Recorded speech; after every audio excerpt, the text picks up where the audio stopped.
I'm James Robert Deal. I'm from Linwood. I drink your water, and that's why I've come up to your fair city. Last week, 3 people stood up and said fluoridation is fine and gave their endorsement of it. And I respect their opinion. However, remember that endorsements do not prove anything. We need to look at the science and the evidence.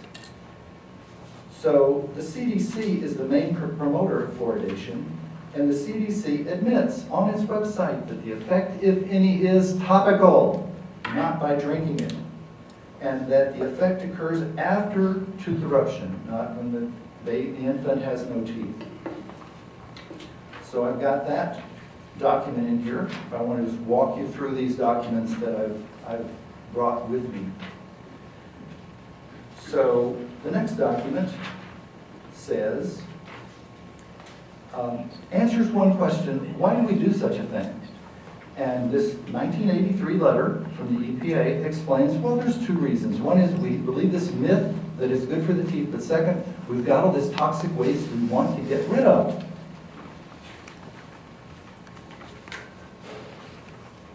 The fluoride that Everett uses is the cheap commercial toxic waste silica fluoride that comes from fertilizer industry.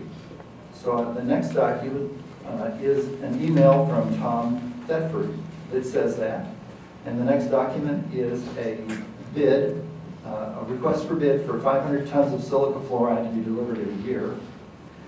The next document is from the NSF, and it explains that silica fluorides come primarily from the phosphate fertilizer industry.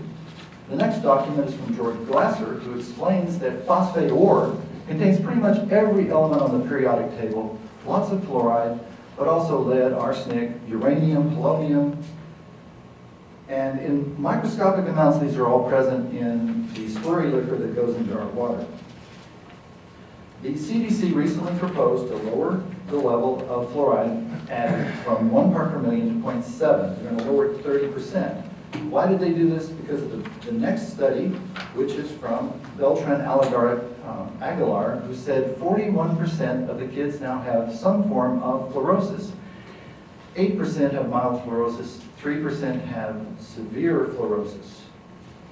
So the American Dental Association, when talking about babies, says the formula should not be mixed with fluoridated water. And the CDC makes the same recommendation at the same time as saying fluoridation is a great thing. So the burden is upon the poor mother to go buy a water distiller or a reverse osmosis filter and get the fluoride out. Why don't we just not put the fluoride in? The next document, please conclude. I'm almost done. The next document is about the lead in brass pipes, 8% or 30%. Especially bad because Everett has snow melt water, no calcium in it to buffer it. Then the Seattle schools, 1,600 parts per billion lead. You should suspect that the same thing might be going on here in older buildings, older schools, older apartment buildings. But the NSF says... Mr. Gill, can you please conclude? Thank you very much for your attention, and I remind you to look at all sides of this issue. Thanks so much. Thank you.